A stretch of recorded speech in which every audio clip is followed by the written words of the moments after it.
आशा करता हूं आप सब बहुत अच्छे होंगे। मेरा नाम है सिद्धांत अग्निहोत्री, स्टडी ग्लोस पे आपका बहुत बहुत स्वागत है। तो दोस्तों, हम बात करेंगे आज किस तरीके से इंडियन आर्मी ने कश्मीर में मिलिटेंसी हटाई। ये कश्मीर सीरीज है, हम काफी कुछ देखेंगे। तो ये हमारा कश्मीर है, ये इतना जो गिलगिट बाल्टिस्तान का एरिया ने पाकिस्तान ले गया है, ठीक है।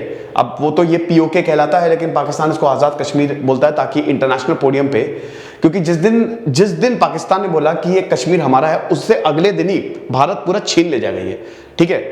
भारत अटैक कर देगा, तो इसीलिए ये आजाद कश्मीर डर के मारे बोलता है। तो ये गिलगिट बाल्टिस्तान का एरिया है, और ये जम्मू कश्मीर है, हमारा कश्मीर।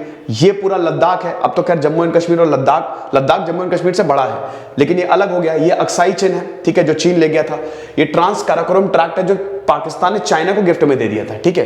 तो ये चीज है, बात करेंगे दोस्तों बहुत सारी चीजों की। मैप तो ठीक है, देखिए हम कश्मीरी हिंदुओं की बात कर रहे हैं, और कश्मीर पे ही मैं पूरी की पूरी सीरीज लेके आ रहा हूं, जानना चाहिए, इंपॉर्टेंट है। तो ऐसा है कि ये हम बता ही चुके हैं कि कश्मीरी हिंदुओं का पलायन कैसे हुआ और किस तरीके से मिलिटेंसी 1990s में बढ़ी। यहां तक तो हमने देख लिया, हमने सब कुछ देख लिया कि किस तरीके से नारे लगाए गए, है ना। यहां पे पाकिस्तान के नारे लगाए गए, पाकिस्तान का झंडा फहराया गया। 1990s में सब हुआ। ये प्लानिंग सिंपल थी, 26 जनवरी 1990 को भारत को काट दो, इस्लामिक रिपब्लिक ऑफ कश्मीर घोषित करेंगे, और ये 19 जनवरी से शुरू हो गया था। लेकिन राइट टाइम पे आ गए जगमोहन, और जगमोहन ने फिर बैंड बजाना शुरू किया। ये तक तो कहानी आपको पता है ना। लेकिन हीरो बन के कौन उभरा, बहुत ये आपको कोई बताएगा नहीं, लेकिन इंडियन आर्मी, हमारी हीरो कौन है, किसने ये चीजें बिल्कुल ठीक करी? इंडियन आर्मी ने। मैं आपको बता दूं कि शुरुआत में आर्मी से बहुत गलतियां हुई हैं। यस, शुरुआत में आर्मी ने कश्मीर में जो आर्मी के अगेंस्ट बहुत ज्यादा गुस्सा था कश्मीरियों का, लेकिन धीमे धीमे वो गुस्सा बिल्कुल कम कर दिया। आपको पता है आर्मी ने कितना काम किया कश्मीर में, कितना काम किया है? Super 30, super 40 initiative. जो कश्मीरी बच्चे हैं, कश्मीरी यूथ है, वो मिलिटेंसी की तरफ नहीं जाए, वो पढ़ाई की तरफ जाए। 250 से ज्यादा इंस्टीट्यूशंस खोले हैं वहां पे, health care, women empowerment, colleges. ये जो मिलिटेंट है, इन्होंने पता क्या किया था 1990 में? कश्मीरी पंडित को तो इन्होंने बहुत मारा ना भाई, मार मार के किसी को काट रहे हैं, किसी को रेप कर रहे हैं भाई। जो बीके गंजू हैं, टेलीकॉम इंजीनियर, चावल के अंदर वो छुपे हुए थे, ड्रम के अंदर, उनको गोली मार दी थी। और वो जो ब्लड सोक्ड राइड्स है, वो बोला था कि उनकी पत्नी से बोला था ये खाओ, और ये डेथ डांस करते थे। आपको पता है ये लोग मारते थे, ये लोग कश्मीरी हिंदुओं को मारते थे, और उसके बाद नाचते थे। डेथ डांस जिसको बोला जाता है। 19 जनवरी 1990 को मस्जिदों से आवाजें आ रही हैं कि निकल जाओ कश्मीरी हिंदू, उसका नया कश्मीर बनाएंगे, पाकिस्तान के साथ जाएंगे। बहुत गंदी गंदी बातें, बहुत ऐसे शब्द बोले गए जो यहां पे यूज करना भी सही नहीं होगा, कि हम मर्दों को तो खत्म कर देंगे लेकिन औरतों को नहीं खत्म करेंगे, औरतों के साथ जाएंगे, ये वो सब हुआ, ठीक है। उसके बाद आती है इंडियन आर्मी। एडमिनिस्ट्रेशन कोलैप्स हो गया, रेडिकलाइजेशन पीक पे था। मुस्लिम भी बहुत मारे गए, ऐसा नहीं, मुस्लिमों की भी जान गई इसमें, लेकिन क्या हिंदुओं का तो पूरा। उसके बाद पिक्चर में आते इंडियन आर्मी। तो इंडियन आर्मी ने ये किया कैसे? वो जो आप तस्वीरें देखेंगे ना, ये ऐसी तस्वीरें आपको वहां पे दिखेगी। अब कश्मीरियों से आप पूछिए, सारे नहीं लेकिन कुछ से, जैसे देखिए मेरे भी बहुत सारे कश्मीरी स्टूडेंट्स हैं, और आपको हैरानी होगी कि they are ready to join administration. वो यूपीएससी करना चाहते हैं, वो बैंक के एग्जाम देना चाहते हैं, है ना। मेरी भी उनसे बात होती है, तो वो बहुत ही लिबरल है, ठीक है। उनका माइंडसेट बिल्कुल क्लियर है, और वो खुद बताते हैं कि सर बहुत प्रॉब्लम है वहां पे, और ये चीजें सही होनी चाहिए। कश्मीरी युवाओं को चाहिए नौकरी, और अभी सरकार जो है, और आने वाली सरकार, जो भी वहां पे सरकार आएगी, वो भाई इसका बंदोबस्त करे, ठीक है। नहीं होगा तो प्रॉब्लम। अब देखिए कि इस तरीके की तस्वीरें आप कश्मीरियों से पूछेंगे तो ये बोलेंगे कि ये जो पाकिस्तानी फ्लैग है, ये इंडियन गवर्नमेंट को गुस्सा दिलाने के लिए। भाई ये क्या, मुझे समझ ही नहीं आता, क्यों गुस्सा दिला रहे हो, क्यों गुस्सा दिलाना? आप ये बताइए कि जब 2014 में फ्लड्स आए थे, कश्मीर में बाढ़ आई थी ना, ऑपरेशन मेघ राहत इंडियन आर्मी ने चलाया था, है ना। ये इंडियन आर्मी ने खुद, ये जो अलगाववादी है ना, जो सब अब तो सब सही रास्ते पे आ गए, जब इंडियन आर्मी ने मारा था ना, खुद अलगाववादी ने बोला था कि जो कश्मीर मिलिटेंट्स हैं वो हमारा रेप करते हैं, आदमी का रेप करते हैं। अरे सॉरी, पाकिस्तान के जो मिलिटेंट्स हैं, पाकिस्तान जो ऊपर से ऑर्डर आते हैं ना, हमारा रेप करते हैं, हमको मारते हैं, हमको पीटते हैं, औरतों का रेप करते हैं, ऐसा हिसाब किताब था। तो कहां पाकिस्तान? तो अब खैर वो चलिए, वो तो मैं आपको बताता हूं, लेकिन इसको कैसे कंट्रोल किया 1990 में? जो स्थिति हाथ से निकल गई थी, कैसे कंट्रोल किया? तो 21 जनवरी 1990 को जगमोहन आ गए और उसके बाद फिर सीआरपीएफ, बीएसएफ लगातार काम करते रहे। अब इससे पे तो हम आएंगे, लेकिन आपको एक चीज बता दूं, कुकू एफएम का आपने नाम सुना है? इंडिया का लीडिंग ऑडियो बुक प्लेटफॉर्म है ये। 4.5+ इस रेटिंग्स इसको मिली है। मेड इन इंडिया ऐप है। उरी अटैक, ये जो ऑडियो बुक है हिंदी में, ये आपको इस प्लेटफॉर्म पे मिलेगी। तो इसके लिए आपको इनका ऐप जो है वो डाउनलोड करना है। डिस्क्रिप्शन कमेंट बॉक्स में लिंक दिया है। अभी 12 मार्च से 20 मार्च तक 50% ऑफ है। तो आपको होली 50 ये कूपन कोड यूज करना है। आपको इनका सब्सक्रिप्शन सिर्फ और सिर्फ 199 में मिलेगा। 1000+ घंटे का कंटेंट है और बहुत सारी यहां पे ऑडियो बुक और बुक समरीज आपको देखने को मिलेगी, सॉरी सुनने को मिलेगी, देखने को नहीं। तो ये लीडिंग ऑडियो बुक प्लेटफॉर्म है। आपको कूपन कोड यूज करना है होली 50। तो भाई अब वही है कि होली आ रही है और जैसे कि होली में बहुत सारे रंग होते हैं, तो वैसे ही अपने ज्ञान को भी रंग दीजिए, डिफरेंट कलर्स दीजिए। और यकीन मानिए दोस्तों कि ये जो audio books and book summaries है ना, ये आपको चेंज करके रख देंगी। तो इस बार जो इन्वेस्टमेंट होना चाहिए वो आपके ज्ञान के ऊपर होना चाहिए। तो डिस्क्रिप्शन बॉक्स और कमेंट बॉक्स में कुकू एफएम का लिंक दिया है। होली 50 आप कूपन कोड यूज करिए, सीधा 399 का सब्सक्रिप्शन आपको 199 में मिल जाएगा। 50% ऑफ, बेहतरीन ऑडियो बुक्स हैं, बुक समरीज हैं, सुनिए, ज्ञान में वृद्धि करिए। तो चलिए आगे बढ़ते हैं। तो अब हम इंडियन आर्मी की बात कर रहे थे। तो अब इंडियन आर्मी ने कैसे किया? इंडियन आर्मी ने एक के बाद एक ऑपरेशंस लॉन्च किए, ठीक है। तो इंडियन आर्मी का सबसे पहला जो ऑपरेशन था 1990 के बाद उन्होंने शुरू किया। इंडियन आर्मी ने एक पैटर्न बनाया, है ना। बीएसएफ, सीआरपीएफ ने सबसे पहले मिलिटेंट्स की लिस्ट बनाई कि किसको किसको मारना है। तो ये जो पाकिस्तान जमाते इस्लामी, हिजबुल मुजाहिदीन, ये जो खतरनाक ऑर्गेनाइजेशंस थी और ये जो अलगाववादी जेकेएलएफ के लीडर, सबसे पहले इनको पकड़ो, सबसे पहले इनको पकड़ो। तो इनको तुरंत इंटरोगेशन सेंटर में डाला गया और इनको सीधा कर दिया मार मार के। बहुत यकीनन इसमें बहुत सारे बेगुनाह भी फंसे, बेगुनाहों को भी आटे के साथ घुन भी पिसता है ना। तो पहले आपने साथ दिया और उसके बाद फिर बहुत सारे लोग थे कि भाई किसी का कोई कसूर नहीं था, अब उनको भी पकड़ के ले जाते थे, लेकिन वो कोई चारा नहीं था। तो उसके बाद हम ये देखते हैं कि इंडियन आर्मी ने सफाया शुरू किया। पूरे स्टेट में कर्फ्यू लगा दिया गया। बोल रहे थे ना कि 26 जनवरी को कश्मीर को आजाद करा लेंगे। आजादी दी यहां पे। आजादी किससे मिली? मिलिटेंसी से आजादी मिली। इंडियन आर्मी ने वो मार मारी है, वो भगा भगा के मारा है। जब इंडियन आर्मी रेड करने जाती थी ना, 1000 से ऊपर AK-47, सैकड़ों आपके पिस्टल्स, बॉम्ब, ग्रेनेड्स, आर्मी के होश उड़ जाते थे। भाई ये क्या कर, सब पाकिस्तान से, सब कुछ पाकिस्तान से आया हुआ है, समझ रहे हो। तो ये हिसाब किताब था। अब देखिए, शुरुआत में 1-2 साल तो दिक्कत रही। फिर इंडियन आर्मी को पता चला कि यार ये बहुत बड़ी प्रॉब्लम है, मतलब लोगों का गुस्सा हमारी तरफ बढ़ रहा है, लोगों को भी हमको पैसिफाई करके चलना है, लोगों को भी हमको लेके चलना है। तो उसके बाद इंडियन आर्मी ने अपनी पूरी की पूरी स्ट्रैटेजी बदली। इंडियन आर्मी ने फिर लोगों का दिल जीतना शुरू किया, आपको पता है। और इंडियन आर्मी, देखिए आर्मी वहां पे बहुत समय से है, मुश्किल है लेकिन बहुत समय से। तो एक वो कनेक्शन तो बन ही गया है ना। एक आर्मी सोल्जर वहां पे रहता है तो कनेक्शन तो है ही कश्मीरी और आर्मियों के बीच में। तो इंडियन आर्मी ने फिर लोगों के दिल जीतने शुरू किए। बहुत सारे युवाओं को इंडियन आर्मी ने रिक्रूट किया। वो जो ऑफ द बीट रिक्रूट नहीं होता, हमारे खबरी बन जाओ, तुमको कुछ नहीं होने देंगे। तो बहुत सारे कश्मीरी जो हैं वो इंडियन आर्मी के लिए भी एक तरीके से ऑफ द रिकॉर्ड काम करने लगे। इंडियन आर्मी ने यह बताया कि मिलिटेंसी में जाने का कोई फायदा नहीं है।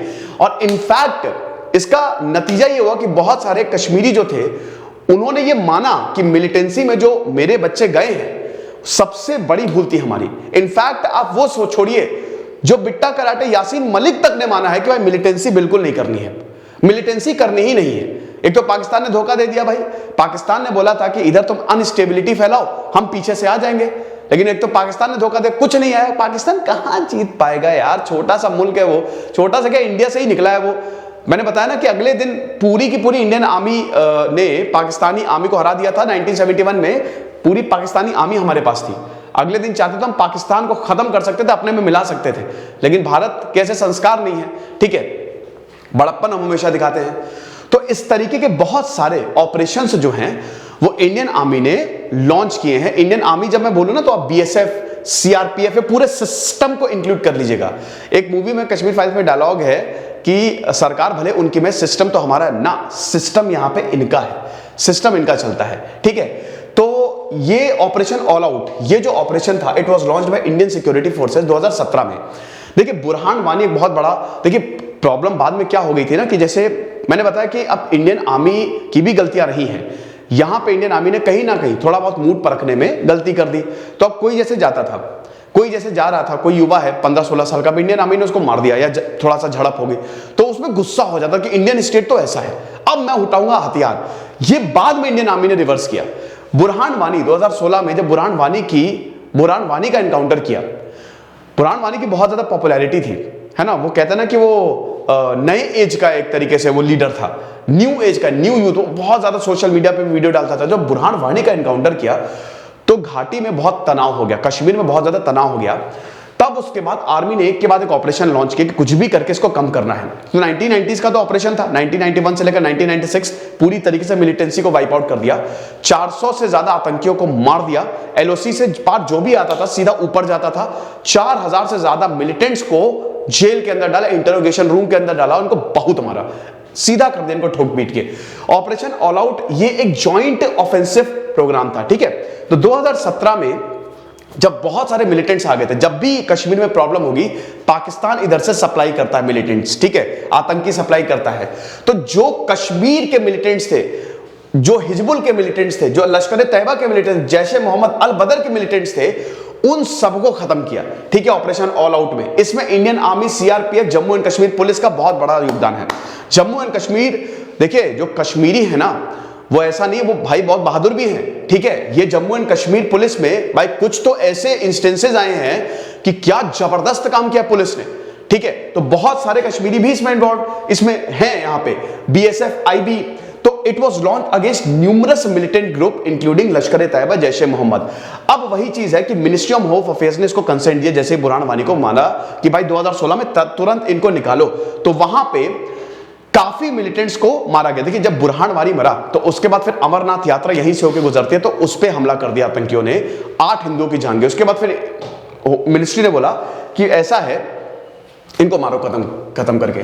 फिर उसके बाद ऑपरेशन काम डाउन, ये भी 2016 में ही हुआ था। ऑपरेशन काम डाउन शांत करने के लिए कराया गया था। 2016 में भाई जैसे ही बुरहान वानी को मारा, तुरंत कर्फ्यू लगा दिया गया, जिसकी वजह से कश्मीर में बहुत ज्यादा अनरेस्ट फैल गया।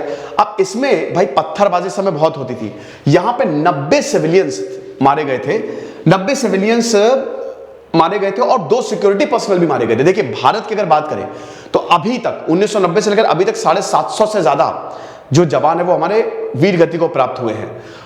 अगर मिलिटेंसी की बात करें, टेररिस्ट की बात करें, तो 4-5 हजार से ज्यादा है, मतलब बहुत मारा है, समझ लीजिए। तो ये सितंबर 2016 में शुरू हुआ, 4000 एडिशनल ट्रूप्स को वहां पे डिप्लॉय किया गया ताकि सिचुएशन को काम किया जा सके।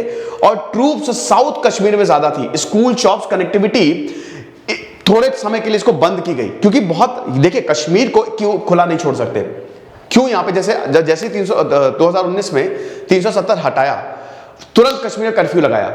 अब देखिए संविधान के हिसाब से तो वो गलत है ही है, सब बंद कर दिया, सब कुछ खत्म कर दिया, लोगों को प्रॉब्लम होगी, लेकिन कोई चारा नहीं है। कहते हैं ना कि लॉन्ग टर्म का बेनिफिट देखने के लिए शॉर्ट टर्म की थोड़ी तकलीफ उठानी पड़ेगी, है ना। जब आप यूपीएससी आईएएस की तैयारी करते हो ना, तो 1 साल बड़े मुश्किल रहते हैं, लेकिन एक बार सिलेक्शन हो गया तो सब बढ़िया।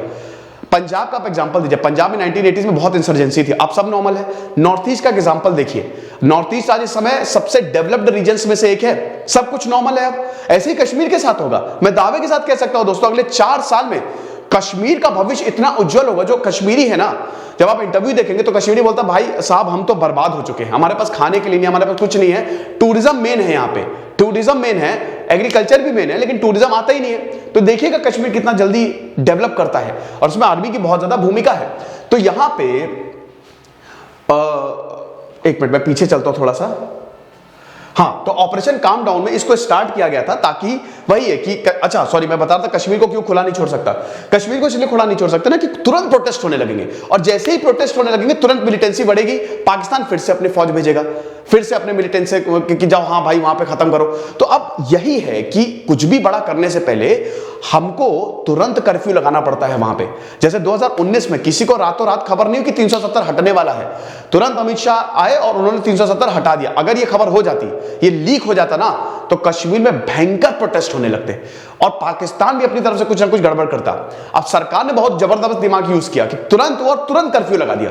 ठीक है, तुरंत कर्फ्यू लगा दिया कि कोई बाहर ही नहीं निकल पाए। सारे JKLF और ये जितने भी ये सब जो भी ये अलगाववादी ऑर्गेनाइजेशन थी, सबको बैन किया, सारे लीडर्स को नजरबंद किया। लेकिन अब सबको छोड़ा जा रहा है and they all are very happy. मतलब ऐसी कोई गिला नहीं, हाँ मुश्किल है, अभी भी लीडर्स बोल ही रहे हैं। देखिए लीडर्स जो है ना कश्मीरियों का भला नहीं चाहते हैं। ये जितने भी आपको ये दिखते हैं ना, ये उमर अब्दुल्ला हो गए और ये अरे जो उसका लीडर है सज्जाद लोन और सैयद, वो सब नहीं है, इनके खुद के बच्चे पढ़ते हैं फॉरेन में, इनके खुद के बच्चे फॉरेन में पढ़ते हैं और ये कश्मीरी युवाओं को आगे ही नहीं बढ़ना, ये जबरदस्ती उनका माइंड वॉश करके यहां पे लेके आते हैं। तो यही इंडियन आर्मी ने बोला कि ये नहीं होने देना है। ठीक है, तो ऑपरेशन सर्प विनाश ये इंडियन आर्मी का बहुत बड़ा ऑपरेशन था। 64 आतंकियों को मारा गया था।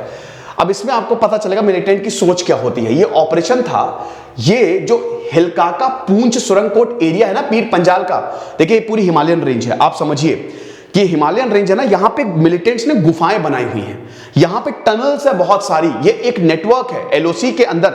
आप सोचते होंगे सर LOC जो है भारत पाकिस्तान के बीच में एक लाइन है, तो कैसे आतंकी इधर से उधर आते हैं? टनल्स के थ्रू, सिस्टम ऑफ टनल्स था जिसको आर्मी ने फाइनली खत्म किया। तो ऐसे ही आपको पीर पंजल में, ये हिलकाका पूंछ सुरंगकोट में बहुत सारी ऐसी टनल्स मिली जिसमें ये था कि आतंकी इधर से उधर स्मगलिंग करते थे, हथियारों की स्मगलिंग करते थे, सब करते थे। तो इंडियन आर्मी को यह पता चला और पूरी तरीके से पाकिस्तान जो है वो इसको सपोर्ट करता था। लश्कर तैयबा, हरकत जिहाद इस्लामी, अल बदर, जैसे मोहब्बत, इन सबके बंकर्स थे भाई, बकायदा बंकर्स थे। तो इंडियन आर्मी ने बोला अरे तुम्हारी ऐसी की तैसी, यहां पे पैरा SF ट्रूपर्स जो कि भाई भारत का सबसे जबरदस्त यूनिट है, वो आई और उन्होंने तुरंत पीक 3689 हिलकाका को कैप्चर किया, जहां पे पूरा बंकर्स का वो था, और 64 आतंकियों को मारा। डायरी मिली इन आतंकियों के पास, उस डायरी में जो लिखा हुआ था होश उड़ गए। उस डायरी में बहुत सारे मुस्लिमों के नाम थे, बहुत सारे हिंदुओं के नाम थे जिनको आतंकियों ने मारा था, बच्चों के नाम थे। जो भी इंडियन आर्मी के साथ था उन सबको मार दिया था इन आतंकियों ने। ये लोग ऐसे सोचते हैं। तो ये जो काउंटर इंटेलिजेंस सिस्टम था, जो टेररिस्ट ऑर्गेनाइजेशन का, ठीक है, ये जो पाकिस्तान की तरफ से आता था, सारे संदेश खत्म कर दिया उसको इंडियन आर्मी ने। ओके, तो ये चीज है। उसके बाद यहां पे जो पैराट्रूपर्स संजोग क्षेत्री हैं, उनको अशोक चक्र मिला था 2004 मरणोपरांत, क्योंकि भाई इसमें यहां पे मतलब बहुत ज्यादा कैजुअलिटी हुई थी, मतलब अब आतंकियों की तो हुई थी, लेकिन यहां पे इंडियन आर्मी भी थोड़ा सा उनको वो झेलना पड़ा था। ऑपरेशन सद्भावना लॉन्च किया था। ऑपरेशन सद्भावना तो basically it was operation goodwill, Kashmir में कश्मीरियों का भरोसा जीतने के लिए। मैंने बताया ना कि 2000 के बाद से स्ट्रैटेजी बिल्कुल अलग है। अब कश्मीर में कश्मीरियों का भरोसा जीतना है और भारत ने, इंडियन आर्मी ने ये जीता है, winning the hearts and minds. तो यहां पे इंडियन आर्मी घर घर जाती थी, बताती थी और सबको अपने भरोसे में लेती थी। इंडियन आर्मी ने बहुत काम किया है भाई कश्मीर में। सुपर 30, सुपर 40 प्रोग्राम लॉन्च किया इंडियन आर्मी ने। मैं आपको क्यों बताता हूं कि इंडिया की आर्मी इतनी बढ़िया क्यों है। इंडिया की आर्मी धर्म स्थापित करती है। मैं उसका 2-3 रीजंस आपको बताता हूं। सबसे पहली बात, इंडियन आर्मी में जो सिलेक्शन होता है वो बहुत बढ़िया तरीके से होता है। इंडियन आर्मी में आपको CDS निकालना है या NDA निकालना है। CDS NDA का एग्जाम बहुत टफ होता है दोस्तों। मैंने खुद 5 बार SSB दिया है, मैं एक बार भी क्वालिफाई नहीं कर पाया। उसमें best of the best mind लेते हैं। इतना टफ सिलेक्शन प्रोसेस होता है ना कि वो माइंड ही इतना रिफाइंड होता है, इतना बढ़िया माइंड होता है कि क्या करें। तो इंडियन आर्मी एक पूरी दुनिया की एक ऐसी आर्मी है जो कट्टरता पे ध्यान नहीं देती है, वो लोगों को साथ में लेकर चलती है। समझ रहे हो, वो लोगों का भला सोचती है। तभी इंडियन आर्मी की भारत में इतनी ज्यादा इज्जत की भी जाती है। कुछ एकाध इंस्टेंसेस हुए हैं, देखिए छोटे लेवल पे कुछ लोग गड़बड़ करते हैं, डेफिनेटली गड़बड़ करते हैं, बहुत प्रॉब्लम करते हैं, ठीक है, लेकिन अगर ऑल ओवर देखा जाए तो इंडियन आर्मी की मुहिम रहती है कि गड़बड़ ना हो, क्योंकि अल्टीमेटली फिर जाने तो इनकी भी जाएंगे। आप समझ रहे हो। दूसरा पॉइंट ये है यहां पे कि Indian army can't afford to lose. Zero tolerance पे काम होता है। जीरो टॉलरेंस मतलब ये नहीं कि सबको खत्म कर दो। जीरो टॉलरेंस का मतलब ये है कि सबको, मतलब कुछ भी ऐसा नहीं होने दो जो बात हम पे आए। अगर कश्मीर में कुछ गड़बड़ करेंगे तो पत्थरबाजी आर्मी पे होती है, ये लोग झेलते हैं। आप समझ रहे हो? तो इंडियन आर्मी खुद चाहती है कि जल्द से जल्द यहां पे नॉर्मलसी लौटे और उसके लिए हम आगे आएंगे। तीसरा, highly intellectual mind, highly educated mind, they are highly educated. मैंने बताया ना, इंडियन आर्मी में सिलेक्शन बहुत मुश्किल, हाईली एजुकेटेड है ये सब, और इनको भी पता है कि कैसे काम करता है। चौथा, डेमोक्रेसी, भारत एक डेमोक्रेटिक कंट्री है। हम और आप ही तो आर्मी में जाते हैं, और कौन जाता है? समझ रहे हो? तो इसीलिए ये ऑपरेशन सद्भावना, अब इसके तहत सुपर 30 सुपर 40 प्रोग्राम लॉन्च किया गया। आईआईटी जेईई में एडमिशन चाहिए तो हम तुमको पढ़ाएंगे। वुमेन एम्पावरमेंट, बहुत सारे औरतों के लिए ट्रेनिंग सेंटर्स खोले, स्किल डेवलपमेंट प्रोग्राम चलाया है यहां पे, कि जो भी कश्मीरी हैं, जो भी प्रॉब्लम्स है, अगर आप नहीं कर पा रहे हैं तो स्किल डेवलपमेंट प्रोग्राम आपके लिए है। देन एजुकेशनल इंस्टीट्यूशन, बहुत 250 से ऊपर एजुकेशनल इंस्टीट्यूशंस हुए। आपको बता दूं कि जब 1990s में जो मदरसों से ट्रेनिंग होती थी, देखिए कुछ मदरसे बहुत बढ़िया हैं, नो डाउट, सुपर्ब, लेकिन कुछ मदरसे बहुत खतरनाक हैं। पाकिस्तान में मदरसों से ही जिहादी निकलते हैं, आपको पता है? वहां पे जिस तरीके की एजुकेशन दी जाती है ना, वो बहुत गलत है। आरिफ मोहम्मद का एक इंटरव्यू सुनिएगा, उसमें उन्होंने बताया है कि क्या पढ़ाया जा रहा है मदरसों में, देख लो आप। तो इसीलिए यहां पे एजुकेशनल इंस्टीट्यूशंस एस्टैब्लिश हुए, ठीक है, ताकि सही एजुकेशन दी जा सके। कश्मीरी युवा भी बोलता है कि भाई हमको नौकरी चाहिए, सिंपल, हमको नौकरी दे दो और हमको कुछ नहीं चाहिए। तो जब नौकरी आएगी, चीजें होंगी तो ठीक होगा। तो ये चीज है। उसके बाद फिर ऑपरेशन मेघ राहत भी लॉन्च किया गया। बहुत सारे ऐसे छोटे छोटे ऑपरेशन तो लॉन्च होते ही हैं, लेकिन ये बेसिकली बड़े ऑपरेशन थे जो कश्मीर में आए। अब ये मिलिटेंसी आप देख लीजिए, ये आपको 1990s में बहुत ज्यादा मिलेगी, ठीक है ना, बहुत ज्यादा मिलिटेंट स्किल्ड, ठीक है, 564। फिर आपको 2002 में बहुत ज्यादा मिलेगी। 2001 में भारत ने इतने सारे मिलिटेंट्स को मारा है, लेकिन अभी 2021 में अगर आप आओ तो 182, 2019 में 63, 2015 में खाली 8, 2014 में 0। तो जहां पे मिलिटेंट्स ज्यादा आपको दिख रहे हैं ना, वो अनस्टेबिलिटी का पीरियड है। और ये शुरुआत 1990 से, उससे पहले कश्मीर मिलिटेंसी थी ही नहीं। 1990 से पहले कश्मीर में एज सच मिलिटेंसी नहीं थी कि कोई किसी को मार रहा है, खत्म कर रहा है। ये 1990 के बाद ही शुरू हुई है, और अभी हम यहां पे खड़े हुए हैं, और अब ये आंकड़ा और नीचे जाएगा। तो एक तरीके से कश्मीर का जो हीरो है वो है हमारी आर्मी, वो है इंडियन आर्मी। आप समझ रहे हो? उन्होंने इस सिचुएशन को बिल्कुल सही किया है और आगे भी सही करेंगे। ये लेक्चर था दोस्तों। खुश रहिए, पढ़ते रहिए। दिस इज सिद्धांत अग्निहोत्री, साइनिंग ऑफ।